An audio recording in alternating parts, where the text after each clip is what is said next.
Hi all. ഇന്നത്തെ വീഡിയോയിൽ dry ഐനെ കുറിച്ചിട്ടാണ് നമ്മൾ ഡിസ്കസ് ചെയ്യുന്നത്. ലാസ്റ്റ് വീഡിയോയിൽ ഓൾറെഡി നമ്മൾ ടിയർ ഫിലിം, അതിൻ്റെ ലെയേഴ്സ്, കാര്യങ്ങൾ, നമ്മൾ അതിൽ വരുന്ന പോയിന്റ്സും കാര്യങ്ങളൊക്കെ നോക്കിയിട്ടുണ്ട്. അപ്പോൾ ഈ വീഡിയോയിൽ നമ്മൾ ഡ്രൈ ഐനെ കുറിച്ചിട്ടാണ് പറയുന്നത്. ഇതിൽ നമ്മൾ ഭയങ്കര ബ്രീഫായിട്ട് ഭയങ്കര ഡീപ്പായിട്ട് കാര്യങ്ങൾ പോകുന്നില്ല. ഏറ്റവും ബേസിക്കായിട്ട് അറിഞ്ഞിരിക്കേണ്ട കേസുകൾ മാത്രമേ പറയുന്നുള്ളൂ. ടിയർ ഫിലിം കാണാത്തവരുണ്ടെങ്കിൽ അതൊന്ന് ജസ്റ്റ് നോക്കുകയാണെന്നുണ്ടെങ്കിൽ നമുക്ക് ആ ലെയേഴ്സും കാര്യങ്ങളൊക്കെ അറിഞ്ഞിരിക്കുന്നത് നല്ലതാണ്. എന്താണ് നമുക്ക് ടിയർ ഫിലിമിൻ്റെ ആവശ്യം, കണ്ണിൽ എന്തിനാണ് ടിയർ ഫിലിം വേണ്ടത്, ആ കാര്യങ്ങളൊക്കെ അറിഞ്ഞിരിക്കുകയാണെന്നുണ്ടെങ്കിൽ ഡ്രൈ ഐ വന്നാലുള്ള ബുദ്ധിമുട്ടുകൾ മനസ്സിലാവും. ഫസ്റ്റായിട്ട് മനസ്സിലാക്കേണ്ടത്, ഇതിൽ നമ്മൾ ഡ്രൈ ഐയുടെ ഡെഫിനിഷൻ പറയുന്നുണ്ട്, ഇതിൻ്റെ എത്തിയോളജി, അസസ്മെൻറ്റ് ടെസ്റ്റുകൾ പറയുന്നുണ്ട്, അല്ലെങ്കിൽ ടിയർ ഫിലിം അസസ്മെൻറ്റ് ടെസ്റ്റുകൾ പറയുന്നുണ്ട്, അതുപോലെ ട്രീറ്റ്മെൻറ്റ് ഓഫ് ഡ്രൈ ഐയും പറയുന്നുണ്ട്. ഫസ്റ്റ് മനസ്സിലാക്കുന്നത് എന്താണ് ഡ്രൈ ഐ എന്നുള്ളത്. ഡ്രൈ ഐ അല്ലെങ്കിൽ വരണ്ട കണ്ണ് എന്ന് പറഞ്ഞാൽ എന്തായിരിക്കും?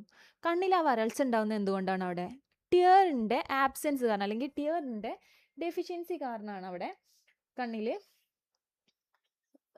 ഡ്രൈനെസ് വരുന്നത്.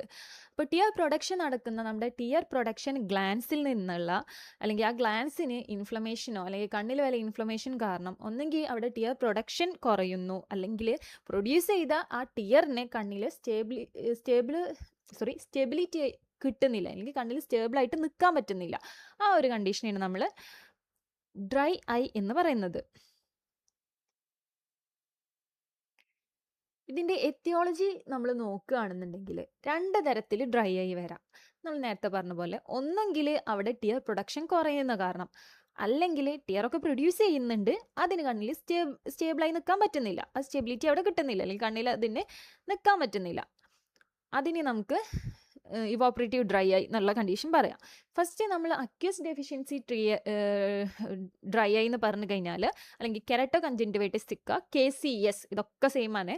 അക്യൂസ് ഡെഫിഷ്യൻസിയിൽ പറഞ്ഞാൽ KCS എന്ന് പറഞ്ഞു കഴിഞ്ഞാൽ ടിയർ പ്രൊഡക്ഷൻ അവിടെ കുറയുന്ന കാരണം ഉണ്ടാകുന്ന ഡ്രൈനെസ്സിനെയാണ് KCS എന്ന് പറയുന്നത്. ഇത് പല കാരണങ്ങൾ കൊണ്ടും വരാം. ഒരു കാരണമാണ് എന്ത്? ജോഗ്രൻ സിൻഡ്രം. ഇപ്പോൾ ജോഗ്രൻ സിൻഡ്രം എന്ന് പറഞ്ഞാൽ എന്താ? ഗ്രൂപ്പ് ഓഫ് ഡിസീസസ് ആണ്. ജോഗ്രൻ സിൻഡ്രമിനെ പലതരത്തിൽ വരാം. ഒന്നെങ്കിൽ ഇതൊരു പ്യുവർ KCS ഫോമിൽ മാത്രം വരാം, അതായത് കണ്ണിനെ മാത്രം അവിടെ ഈ ജോഗ്രൻ സിൻഡ്രം ബാധിക്കുന്നുള്ളൂ. രണ്ടാമത്തെ ഒരു പ്രൈമറി ജോഗ്രൻ സിൻഡ്രം എന്ന് പറഞ്ഞു കഴിഞ്ഞാൽ KCSൻ്റെ കൂടെ സെറോസ്റ്റോമിയ, ഡ്രൈ മൗത്ത് എന്നുള്ള കണ്ടീഷൻ കൂടി വരികയാണെങ്കിൽ നമ്മൾ പ്രൈമറി ജോഗ്രൻ സിൻഡ്രം പറയാം.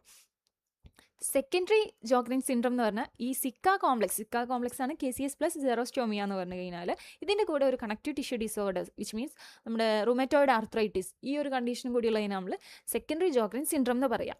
ഇനി വളരെ ഇമ്പോർട്ടൻ്റ് ആയിട്ടുള്ള ഒരു കാര്യമാണ്, പല ക്വസ്റ്റ്യൻ പേപ്പേഴ്സിലും കാണുന്നതാണ്, triad of secondary Sjogren syndrome ഏതാണെന്ന്. ട്രയാഡ്സ്, 3 കാര്യങ്ങൾ ഏതൊക്കെ നമുക്ക് പറയാം? KCS, xerostomia and rheumatoid arthritis. This is the triad of secondary Sjogren syndrome. Then നമുക്ക് ജോഗ്രൻ സിൻഡ്രം അല്ലാത്ത റീസൺ കൊണ്ടുണ്ടാവുന്ന tear deficiency, aqueous tear deficiency dry eye എന്ന് പറഞ്ഞു കഴിഞ്ഞാൽ congenital alacrimia, Riley Day syndrome, idiopathic hyposecretion. Congenital alacrimia എന്ന് പറഞ്ഞു കഴിഞ്ഞാൽ ജനിക്കുമ്പോൾ തന്നെ ടിയർ പ്രൊഡക്ഷൻ കുറയുക, അല്ലെങ്കിൽ ടിയർ പ്രൊഡക്ഷൻ്റെ ആബ്സെൻസിനെയാണ് കൺജനിറ്റൽ അലാക്രിമിയ എന്ന് പറയുക. റിലീഡേ സിൻഡ്രം എന്ന് പറഞ്ഞ ഒരു നെർവസ് ഡിസോർഡറാണ്, നെർവസ് സിസ്റ്റം ഡിസോർഡറാണ്. അതുപോലെ തന്നെ ഇഡിയോപതിക് ഹൈപ്പോസെക്രീഷൻ, ടിയർ പ്രൊഡക്ഷൻ കുറയുന്ന കാരണം ഉണ്ടാവുന്നത്.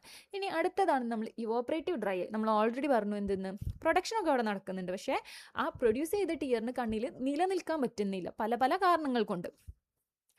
ഒന്നാമത്തതാണ് മ്യൂസിൻ ഡെഫിഷ്യൻസി ഡ്രൈ ഐ.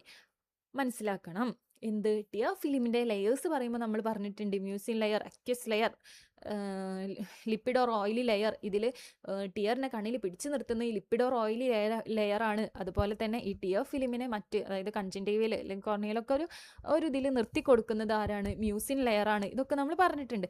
ഈ മ്യൂസിൻ ഡെഫിഷ്യൻസി ഡ്രൈ ഐ എന്ന് പറഞ്ഞാൽ പല കാരണങ്ങൾ കൊണ്ടുവരിക. Hypo vitaminosis A, severe conjunctival scarring, ഈ കാരണങ്ങൾ കൊണ്ട് വരുന്നുണ്ട്. Then lipid deficiency and abnormalities. Lipid കുറഞ്ഞു കഴിഞ്ഞാൽ നമുക്കറിയാം ഈ സ്റ്റേബിളായിട്ട് നിൽക്കാൻ പറ്റില്ല ടിയറിന് കണ്ണിൽ, അതുപോലെ അപ്പോൾ അത് ഐ മൂവ്മെൻറ്റിനും കാര്യങ്ങളൊക്കെ ബാധിക്കുന്നുണ്ട്. അതിൽ വരുന്നതാണ് congenital absence of Meibomian glands along with anhidrotic ectodermal dysplasia and chronic blepharitis and meibomitis. ഇതൊക്കെ എന്താ കണ്ടീഷൻ എന്നുള്ളത് കൂടുതലായി ഡിസ്കസ് ചെയ്യുന്നില്ല, കാരണം അതപ്പോൾ ടോപ്പിക്ക് വേറെ ആയിട്ട് പോകും. Then impaired eyelid functions. Eyelid ഫംഗ്ഷൻ്റെ അതിൻ്റെ ബുദ്ധിമുട്ടുകൾ കാരണം വരുന്ന കണ്ടീഷൻസ് ആണ് Bell's palsy, del and simplifier on lagophthalmos, ectropion. Just പറഞ്ഞുതരാം, ബെൽസ് പാൾസി വരുമ്പോൾ എന്ന് പറഞ്ഞു കഴിഞ്ഞാൽ ഈ ഒരു കണ്ടീഷൻ, ഇവിടെ ഒരു ഐലിഡിൻ്റെ ഒരു ഡിഫോർമേഷൻ വരുമ്പോൾ കണ്ണ് ശരിക്കും അടയില്ല. ഡെല്ലൻ ആയിക്കോട്ടെ, ഈ സിംപ്ലിഫ്രോൺ ആയിക്കോട്ടെ, അതുപോലെ എക്ട്രോപ്പിയോൺ എന്ന് പറഞ്ഞാൽ അറിയാം ഔട്ട്വേർഡ് ടേണിങ് ഓഫ് ഐലിഡ് ആണ്. അപ്പോഴും കണ്ണ് അടയില്ലല്ലോ, അവിടെ ഈ ഒരു പോർഷൻ പുറത്തേക്ക് അല്ലെങ്കിൽ അറ്റ്മോസ്ഫിയർ ആയിട്ട് വരുന്നുണ്ട്. അതുപോലെ തന്നെ ലാഗ് ഓഫ് താൽമോസ്, കണ്ണ് പൂർണ്ണമായിട്ട് അടയാത്ത കണ്ടീഷൻ പല ആളുകളും നമ്മൾ അറിയുന്നത്, നമുക്ക് ഭയങ്കര കോമൺ ആയിട്ടുള്ള കേസാണ്. ഉറങ്ങുമ്പോൾ കണ്ണ് ഫുള്ളായിട്ട് അടയാത്ത ആൾക്കാർ, ഇവർ ഈ നല്ല ഫാൻ ഇട്ടിട്ട് അല്ലെങ്കിൽ നല്ല എ സിയുള്ള സമയത്ത് കിടന്നു കഴിഞ്ഞാൽ ഭയങ്കരമായിട്ട് ഇവോപ്പറേറ്റീവ് ഡ്രൈ ആയിക്ക് അത് കാരണമാവുന്നുണ്ട്. അപ്പോൾ നമ്മളത് എന്താ പറയുക, ഈ പറഞ്ഞ പോലെ രാത്രി ഉറങ്ങുമ്പോൾ അത് കണ്ണ് അടക്കാനുള്ളത് ബെൽസ് പാൾസി ആണെങ്കിൽ കൂടി അവിടെ ഐ പാച്ചും കാര്യങ്ങളൊക്കെ ഡോക്ടേഴ്സ് സജസ്റ്റ് ചെയ്യാറ്. പിന്നെ വരുന്നതാണ് കോർണിയൽ എപ്പിത്തീലിയോപതീസ്. കോർണിയൽ എപ്പിത്തീലിയൽ ലെയേഴ്സിന് പല കാരണങ്ങളുണ്ടാവുക, ഇൻഫെക്ഷൻ ആവാം, ഇൻഫ്ലമേഷൻ ആവാം, ട്രോമ ആവാം, അങ്ങനെ പല കാരണങ്ങൾ കൊണ്ടുണ്ടാവുന്ന ബുദ്ധിമുട്ടുകൾ കാരണം ഇതേപോലെ ഇവോപ്പറേറ്റീവ് ഡ്രൈ ആയി ഉണ്ടാവുന്നുണ്ട്. ദെൻ ടിയർ ഫിലിം അസസ്മെൻറ്റ് ടെസ്റ്റുകൾ. ഇനി ടിയർ ഫിലിമിൻ്റെ സ്റ്റെബിലിറ്റി അല്ലെങ്കിൽ അസസ് ചെയ്യുന്ന ടെസ്റ്റുകൾ നമ്മൾ ഇതിൽ 3 ഡിസ്കസ് ചെയ്യുന്നുള്ളൂ. Tear film breakup time, Schirmer 1 test, rose Bengal staining. മനസ്സിലാക്കുക, ഷിർമർ 1 ടെസ്റ്റ് എന്ന് പറയാൻ കാരണം ഷിർമർ 1ഉം 2 ഉണ്ട്. ഇതിൽ നമുക്ക് ഷിർമർ 1 ഭയങ്കര ക്ലിനിക്കലി ഭയങ്കര കോമൺ ആയിട്ട് ചെയ്യുന്നതാണ് ഷിർമർ 1. അതുപോലെ ടിയർ ഫിലിം ബ്രേക്കപ്പ് ടൈം. ഈ ടിയർ ഫിലിം ബ്രേക്കപ്പ് ടൈമിൽ നമ്മൾ ടിയർ ഫിലിമിൻ്റെ തിന്നസ്റ്റ് ലെയർ ആയിട്ടുള്ള ഏറ്റവും എന്താ പറയുക ഇന്നമോസ്റ്റ് ലെയർ ആയിട്ടുള്ള മ്യൂസിക് കമ്പോണൻറ്റിനാണ് ഇൻഡിക്കേറ്റ് ചെയ്യുന്നത്. നമ്മൾ ഫ്ലൂറസിൻ ഡ്രോപ്പ് ഒഴിച്ചിട്ട് സ്ലിറ്റ് ലാമ്പിലെ cobalt blue filter, fluorescein drop ഒഴിക്കുന്നു, ജസ്റ്റ് കണ്ണ് അടച്ചു തുറക്കാൻ പറയുന്നു. സ്ലിറ്റ് ലാമ്പിലെ കൊബാൾട്ട് ബ്ലൂ ഫിൽറ്റർ വെച്ചിട്ട് കണ്ണിൽ ഫസ്റ്റ് ഡ്രൈ സ്പോട്ട് എപ്പോഴോ ഫോം ചെയ്യുന്നു, ആ ബ്ലിങ്ക് കഴിഞ്ഞിട്ടുള്ള നെക്സ്റ്റ് ഫസ്റ്റ് ഡ്രൈ സ്പോട്ട്, ആ ഒരു ടൈമാണ് നോക്കുക. 15 to 35 സെക്കൻഡ്സിൻ്റെ ഇടയിലാണ് ഈ ഡ്രൈ സ്പോട്ട് വന്നതെന്നുണ്ടെങ്കിൽ അത് നോർമലാണ്. ഇതല്ലാതെ ഈ ഒരു 10 സെക്കൻഡ്സിനും മുമ്പേ ഓൾറെഡി പെട്ടെന്ന് ഡ്രൈ സ്പോട്ട് വന്നെന്നുണ്ടെങ്കിൽ അത് അൺസ്റ്റേബിൾ ടിയർ ഫിലിമിനെയാണ് ഇൻഡിക്കേറ്റ് ചെയ്യുന്നത്. ഇനി നമുക്ക് ഈ അൺസ്റ്റേബിൾ ടിയർ ഫിലിം എത്രത്തോളം ഉണ്ടെന്ന് അറിയണമെന്നുണ്ടെങ്കിൽ ബാക്കി ടെസ്റ്റുകളൊക്കെ നോക്കാം. ഷിർമർ 1 ടെസ്റ്റ് ഞാൻ പറഞ്ഞു, വളരെ കോമൺ ആയിട്ട് ക്ലിനിക്കൽ നമ്മൾ ചെയ്യുന്ന ഒരു ടെസ്റ്റാണ്. ടോട്ടൽ ടിയർ സെക്രീഷനെയാണ്, ടോട്ടൽ ടിയർ പ്രൊഡക്ഷൻ, കണ്ണിൽ എത്രത്തോളം ടിയർ ഉണ്ട് എന്നുള്ളതാണ് ഇതിൽ നോക്കുന്നത്. ഇതിൽ ഈ പേര് പഠിക്കുക, വാട്ട്മാൻ 41 ഫിൽറ്റർ പേപ്പർ, ഇതതിൻ്റെ മെഷർമെൻ്റ് ആണ്. 5x35 strip of Whatman 41 filter പേപ്പറാണ് ഇവിടെ യൂസ് ചെയ്യുന്നത്. ഒരു 5 mm ഒരു എൻഡ് നമ്മൾ ജസ്റ്റ് ഫോൾഡ് ചെയ്തിട്ട് ലോവർ ഫോർണിക്സിലായിട്ടാണ് നമ്മൾ വെക്കുന്നത്. എന്നിട്ട് അപ്പോൾ ഈ ഒരു സ്ട്രിപ്പിൽക്ക് ഇങ്ങനെ ഒരു ഡൈ പോലെ ഇങ്ങനെ വരും, അതാണ് ഇതിൽ നോക്കുക. 15 mm മുകളിലേക്ക് ഇതേപോലെ ഈ ഒരു ടിയർ ഫിലിമിൻ്റെ ഈ ഒരു ഡൈ എത്തിയെന്നുണ്ട്, അത് നോർമലാണ്. ബട്ട് 10 mm to 5 mm ഇടയിലായിട്ട് നിൽക്കുകയാണെന്നുണ്ടെങ്കിൽ മൈൽഡ് ടു മോഡറേറ്റ് KCSനെ ഇൻഡിക്കേറ്റ് ചെയ്യുന്നു. ലെസ് ദാൻ 5 mm ആണെന്നുണ്ടെങ്കിൽ അത് സിവിയർ KCSനെയാണ് ഇൻഡിക്കേറ്റ് ചെയ്യുന്നത്. Then rose Bengal staining.